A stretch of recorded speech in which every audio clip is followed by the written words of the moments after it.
গান মূলত আমাকে বারবার বলা হয়েছে যে একটা দরবারি গান করেন, দিলেন কি করি? নবীর গান গেলে তো তো দরবারি গানও না, এই জন্য দরবারি গান কইছি।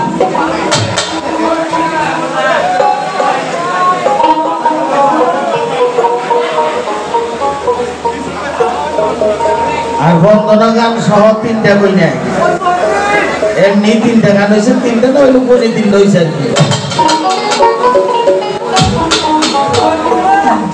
এইটা বিষয় না, আপনার গান যদি শ্রোতা চায় আপনি 5 টাকা পাবেন, এই নিয়ে আমার কোনো অসুবিধা নাই।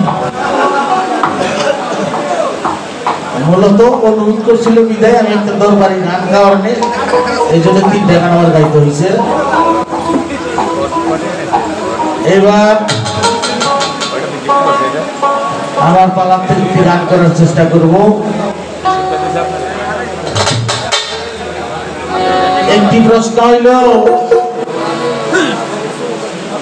আমার দয়াল নবী এক ব্যক্তির জন্য বলেছে তোমার পিতামাতার, আমার পিতামাতা তোমার জন্য কুরবান হোক।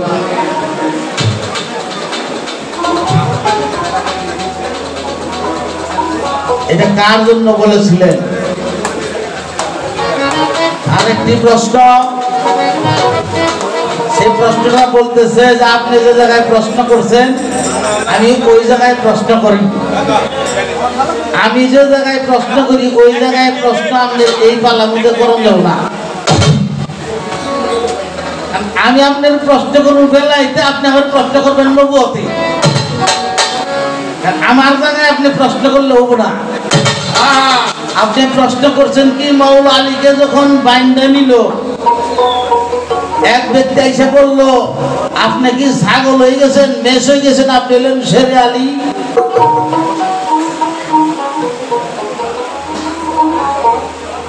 এই মাওলা আলী সম্পর্কে যত প্রশ্ন এই নবী উফাতের পরে, নবী ওয়াতের মধ্যে পরে যত মাওলা আলীর শানে প্রশ্ন একটাও নবুয়তের মধ্যে পড়বে সব বেলায়। আরেকটি কথা,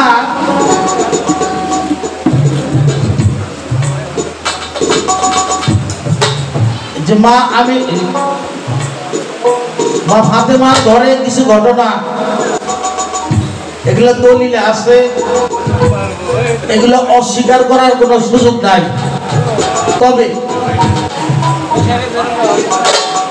তবে আমি একটা বিষয়ের উপরে আমি কোনো আলোচনা সহজে করি না, করতে চাইও না।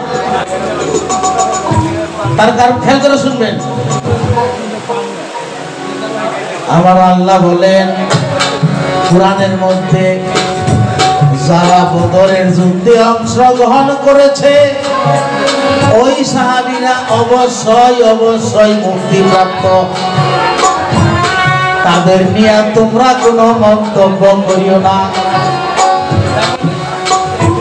এটা কিন্তু কুরআন, কুরআনে আছে যারা বদরের যুদ্ধের সাহাবী ছিল, কারণ এই যুদ্ধটা এতই দুর্বল যুদ্ধ ছিল। আমার রাসূল পাকের সাহাবী ছিল মাত্র 313 জন, আর আবু জাহেলের লোক সংখ্যা ছিল 1000-এর উপরে। আমার রাসূল পাকের ঘোড়া ছিল মাত্র 7টা, আর তাদের ঘোড়া ছিল 700। এই জন্য এই সাহাবীদের বিরুদ্ধে কোনো কথা, যারা বদরের যুদ্ধে অংশীদারি ছিল তাদের কোনো কথা আমার বলতে মন চায় না, যেহেতু কুরআন নিষেধ করছে। তারপরেও দরকার পড়লে ইশারা নিতে কই, তার বেশি কই না। আর এই যে আমার পিতামাতা আপনার উপর কুরবান হোক, এটা ওই সময়কার প্রথা ছিল, অনেকেই এই কথা বলতেন। তাই রাসূল পাকও বলেছিলেন, তিনি বলেছিলেন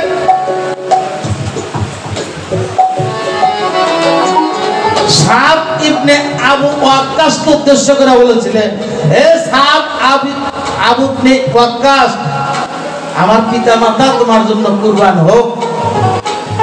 এটা মাওলা আলী রেওয়াত করছে, আলী রাদিয়াল্লাহু আনহু, যে এই একমাত্র সাদ ব্যতীত আর কারো জন্য আমার রাসূলের মুখ দিয়া এই কথা বলতে অন্য কারোর জন্য আমি শুনি নাই।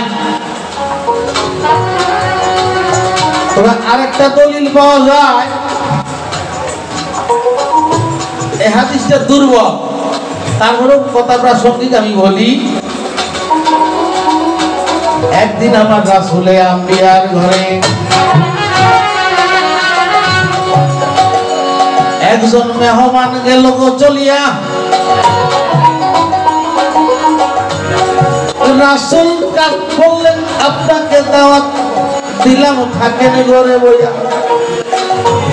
মেহমান ঘরে রাইখা বিবিদের জিগাইল নবী যাইয়া, মেহমানের জন্য কি খাবার আছে দাও না তোমরা দিয়া। সকল ঘরেই জবাব আসলো, পানি ছাড়া আর কিছু নাই। নবী বলে, মেহমান আইছে, এখন করি কি উপায়? একজন সাহাবী তারে ডাক দিয়া নবী আনলো তাহার কাছে। আমার কাছে ও সাহাবী একজন মেহমান আইসাছে, তুমি তোমার বাড়ি নিয়ে উত্তম রূপে রাইখা দিবা তারে, সাধ্য মতো খাবার দিয়া তারে রাইখা দিবা ঘরে। সেই সাহাবী মেহমান নিয়ে বাড়ি যায় চলিয়া। বাড়ি যায় স্ত্রীকে বলে, নবীর মেহমান দিছে আমার সাথে তে পাঠাইয়া, কি খাবার আছে গো আনো তাড়াতাড়ি। নবীজি মেহমান পাঠাইয়া দিছে আমার বাড়ি। বিবি বলে, ও গো স্বামী, আপনারে জানাই মেহমানদারি করার মতো কোনো খাবার ঘরে না।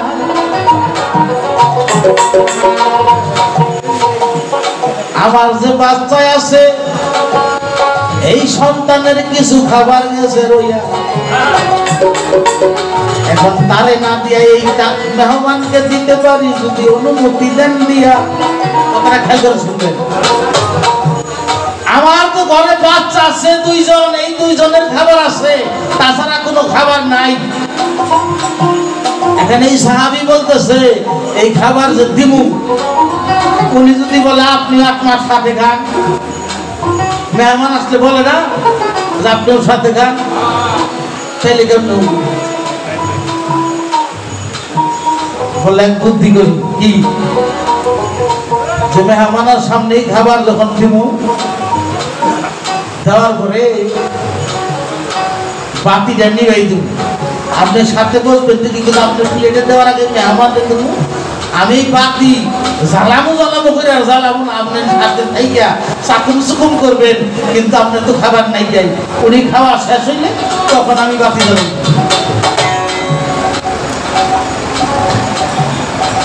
সত্যি ওই বাচ্চাদেরকে ঘুমান আনাইয়া এই মেহমানের জন্য ওই বাচ্চাদের খাবার ওই মেহমানদের দিয়া ওই সাহাবী নিজেও তিনি সাথে বসলেন।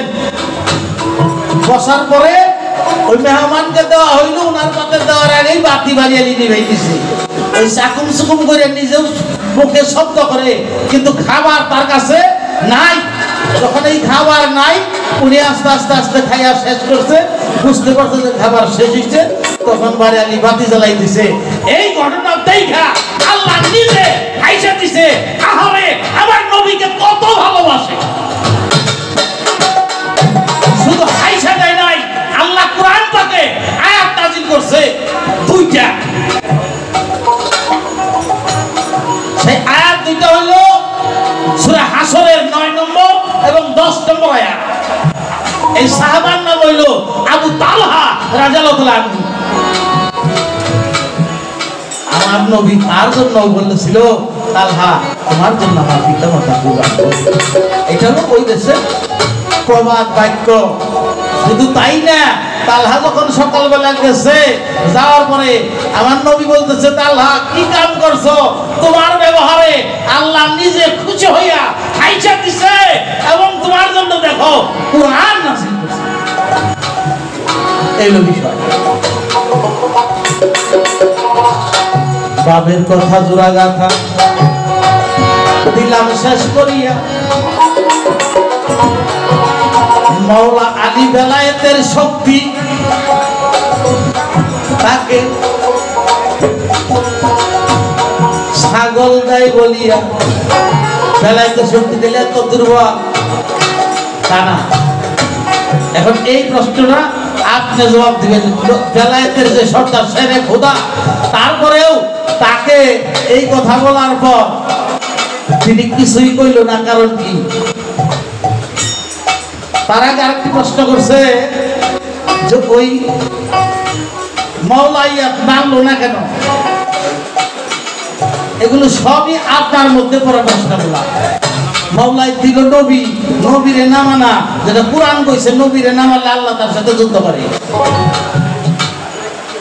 তাহলে নবী বানাইছে, খেলাফত দিছে, তাকে বেলায়েত দিছে, তাকে মাওলায়াত দিছে, রেসালাত দিছে, তাকে মানলো না কেন? এটা আপনি করবেন, এটা আমাকে দেন কেন? আমাকে নবী নিয়ে জিজ্ঞাসা করে, সেগুলো জানলে কমু, না জানলে কমু, জানি না। আপনার কাছে একটা প্রশ্ন এইখানেই মন থাকবো না, আল্লাহ পাকের কুরআন পাকের মধ্যে বেলায়েত কিন্তু আগেও ছিল। তার একটা ঘটনা কইল, মুসা নবীর নামে কইল না, এক পাগলে দিছে, পাগলের বেলায়েতের শক্তি, এই জন্য পাগল সন্তান দিছে, মুসা নবী দিতে পারে নাই। তার কাছে বেলায়েতের মুসা নবী পারত, সেইভাবে চিন্তা করে নাই। আল্লাহ এই ঘটনা ঘটাইব, বেলায়েতের পাওয়ারের সামনে মুসা নবী হারলো, নবী হারলে বোঝা গেল তাই। আপনাদের কাছে আমার প্রশ্ন, আল্লাহর একজন বেলায়েত প্রাপ্ত ওলি ছিল, সেই বেলায়েত একজন নবীর মাধ্যমে আল্লাহ কাইরা নিল। কুরআনে তার নাম আছে, তার নাম কি? কোন সূরা? ওই বেলায়েতের ব্যক্তির নাম আছে কোরআনে, তার বেলায়েত কাইরা নিছে আল্লাহ। একজন নবী অনুরোধ করছে যে আল্লাহ তুমি এর বেলায়েত কাইরা নাও। কি অপরাধ করছে? তার বেলায়েত যে কাইরা নিল। আর এমন কোন নবুয়ত আছে যে নবী কাইরা নিছে, নিবার চাইছে? নাই না। বেলায়েত এমন একটা বস্তু কাইরা নেন যায়, কইরে গেছি বেকাটা বেলায়েতের মন চাই আমার কর নাকি না, আমি কঠিন প্রশ্ন জানি না।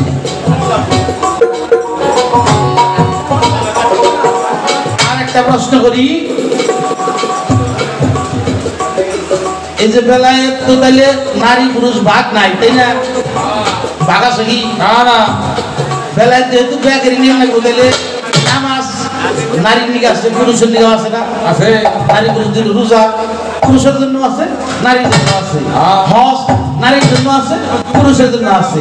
যাকাত নারীর জন্য আছে, পুরুষের জন্য আছে। তাহলে বেলায়েত নারীর দিকে নাই। এই যে বেলায়েত যে দান করে, ভালো করে খেয়াল করে বাবের প্রশ্ন এটা। লালন সাহেব একটি গান করছে, সিনাই সিনাই বেলায়েত লেনা দেনা হয়। এই দুনিয়ায় সিনাই সিনাই যাইবে নবী দিলিয়েছে, মুর্শিদের থাইনে না রে তা বেদ বুঝে।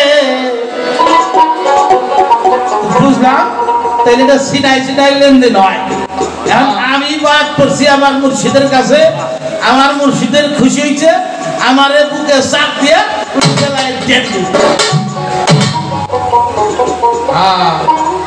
চন্দ্র সরকারও পিঠ ধরছে। আমি তার কথা কই না, আমার বাড়ি আলু তো পিঠ ধরছে, ওরও বেলায় পিলার মনে হয়েছে। এখন ওই পীর সাহেবের কাছে কইছে, তাহলে পীর সাহেব চাপ দিন।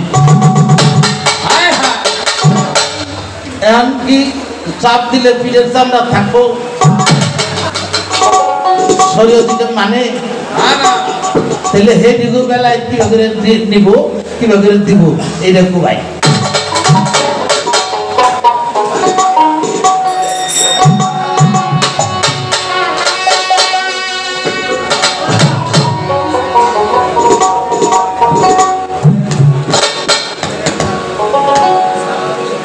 ওরে সেই ভুলেতে বিরাজ করে, সেই ভুলেতে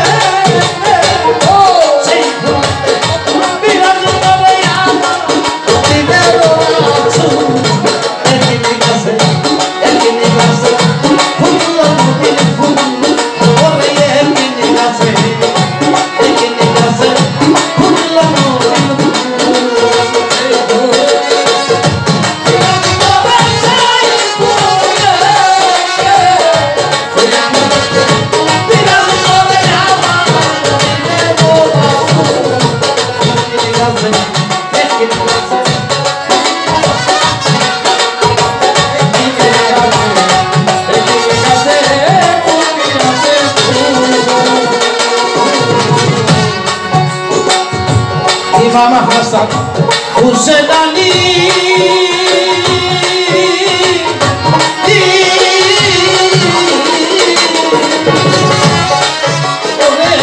দিনের নবী পয়লা কলি গো ইমাম হাসান হুসেন আলী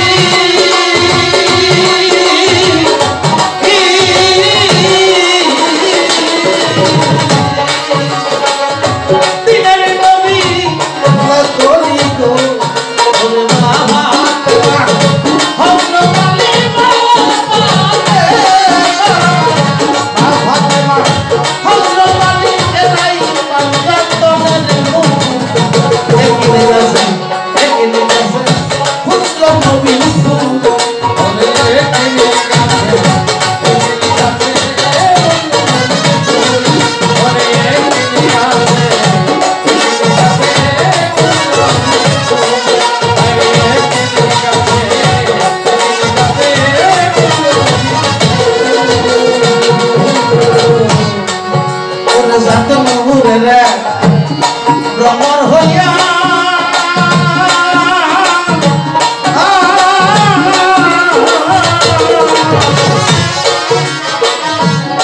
নবী ভুলার বসল দিয়া গো বলে যাতে ভ্রমণ হইয়া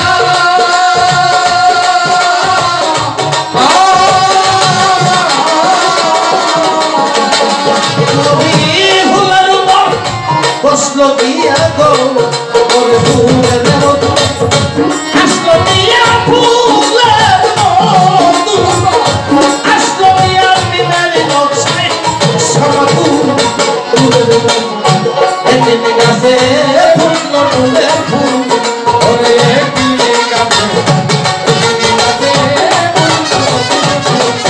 আরে একদিন গাছে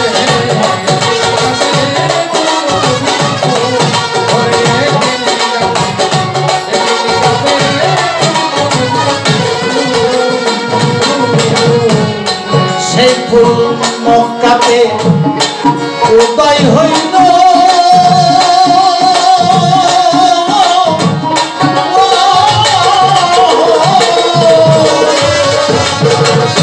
মায়া মেনা চলে গেল গো সেই ফুল মক্কাতে উদয় হইল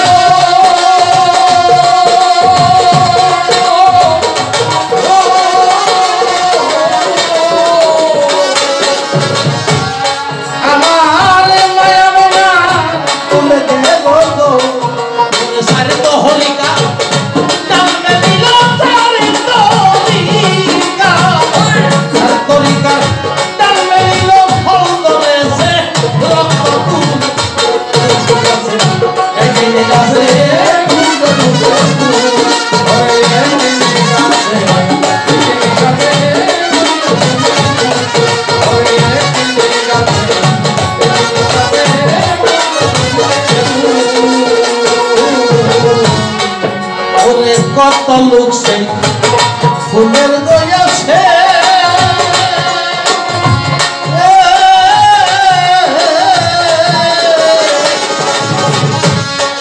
ওরে আকুল প্রাণে বেড়াই ভেসে ওরে কত লোক সেই ফুলের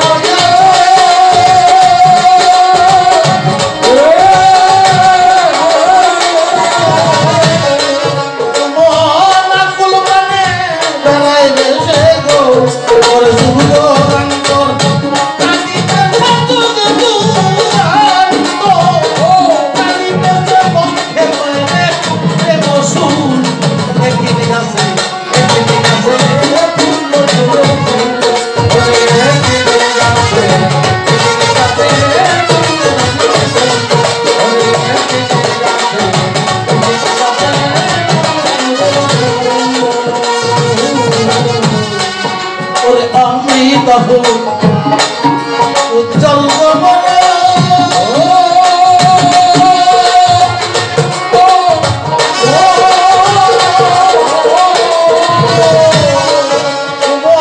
সেই ফুলের নাই জন্ম নরক অমৃত উজ্জ্বল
নবীকে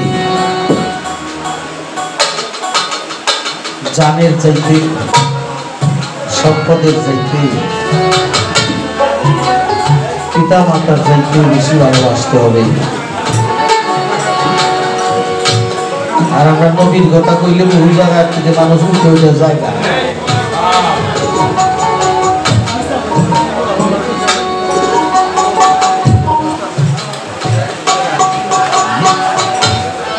নবীকে কেমন ভালোবাসতেন তার সাহাবীরা, তার এই যে একটা কইলেন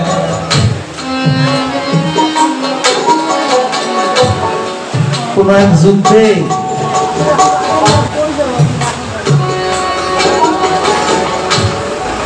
মদিনার সেই মসজিদে নববীর মধ্যে আলোচনা চলছে, যুদ্ধে যাবে, যে যুদ্ধের কথা কইলাম সেই বদরের যুদ্ধ, ইসলামের প্রথম যুদ্ধ। সেই যুদ্ধে যাবে লোকজন তো কম, দুইটা কম বয়সের বালক আমার নবীর সামনে গিয়ে হাজির হইলেন। ইয়া রাসূলুল্লাহ, শুনলাম আপনি যুদ্ধে যাবেন, আমরা যুদ্ধে যাইতে চাই। বলে তোমরা যুদ্ধে যাবা? যুদ্ধের যে বয়স লাগে, বড় ভাই বলল তুমি যাইতে পারবা কিন্তু তোমার ছোট ভাই যাইতে পারবে না। বলে কেন? যার বয়স হয় নাই। ছোট ভাই মনটা খুব খারাপ করছে, নবীকে বলছে রাসূলুল্লাহ, যুদ্ধে তো লাগে শক্তি সাহস, আমার ভাই তো টিকছে, তাহলে আমার ভাই যদি টিকা যায়, যদি আমি ভাইয়ের সাথে পারি পাশার দুইটা, তাইলে আমার নিবেন না। কথায় তো যুক্তি আছে। বলে দেখি, খুব খেয়াল করে শুনবেন, ছোট ভাইটা বড় ভাইটার যায় ভাই বাবার তো দেখি না, মায়ের চাহিদা না কিছু কিছু মনে করে, বাবু নাই বাবু নাই, বাবার আদর খাও, মায়ের আদর খাও, সব তুমি দিয়া মানে বড় করছো, যা চাইছি কোনোদিন কোনো কিছু না করো নাই। কতবার যে তুমি কান ধরে ঘুরছো, কিন্তু আমি ভাবি ভুলি নাই। আজকে একটা জিনিসটা দিবা, বলে কি তোমার লোকের পাশার থেকে তো আমি পাবো না, কিন্তু আমার খুব ইচ্ছা আমার নবীর জন্য আমি যুদ্ধে যাবো। যদি শহীদ হয়ে যাই তবে আল্লাহর কাছে বলতে পারবো আমার নবীকে ভালোবাসা আমি শহীদ হয়ে গেছি। তুমি যদি আমার সাথে একটু হাইটে যাইতে, তাইলে তুমি যুদ্ধ যাইতে পারবে না। বাবা বড় ভাইরা ছোট ভাইয়ের কাছে যে কত আর হবে, এটা ছোট ভাই যারা খুব একটা ভালো খুশি না। বড় ভাইটা পাশার তৈরা ছোট ভাইয়ের কাছে হেরে গেছে, ইচ্ছাকে হেরে গেছে। দুই ভাই খুব আনন্দে যুদ্ধে চলে গেছে। যুদ্ধে চলে যায় অবইচ্ছা হইলে আবু জাহেলকে হত্যা করবে, কিন্তু আবু জাহেলকে চিনে না। অন্য সাহাবীদেরকে জিজ্ঞেস করতেছে, আবু জাহেল কোথা?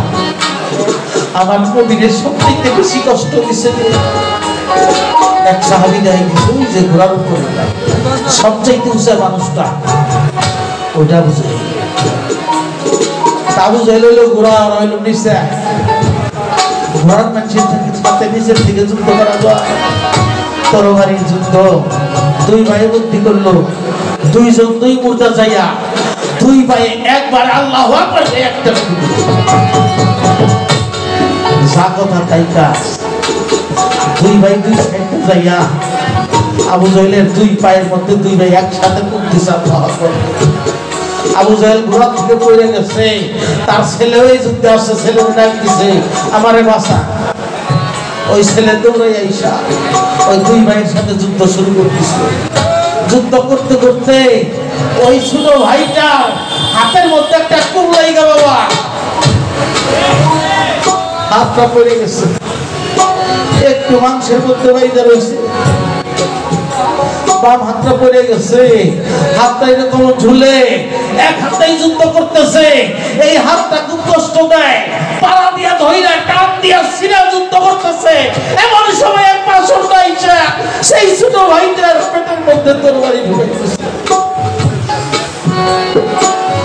বড় ভাইটা এসে বলে, ভাই আগে যদি জানতাম এই যুদ্ধ আইসা ভাইকে হারাইতে হবে, তাহলে আমার নবীর সামনেই তো তোকে নিয়ে আমি হারতাম না।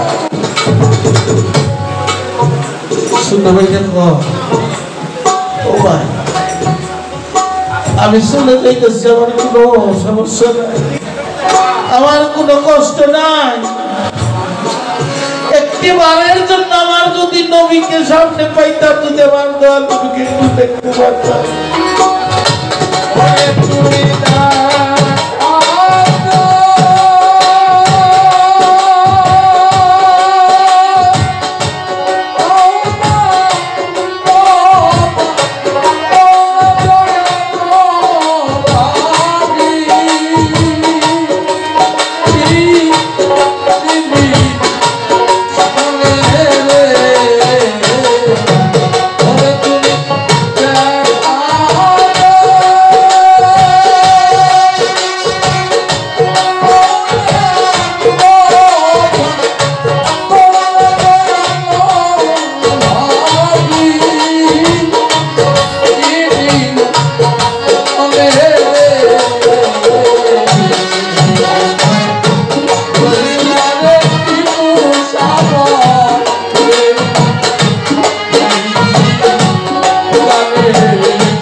আমার নবীর জন্য আছে। তবে নবীকে চিনতে হলে পালার বেলায় তো পালা, যেটা অস্বীকার করার কোনো সুযোগ নাই। নবীকে চিনতে হলে, নবীকে পাইতে হলে আসলে একজন মুর্শিদ লাগে, তাছাড়া চেনা যায় না। তাই সেইখান থেকে একটি গান করবো।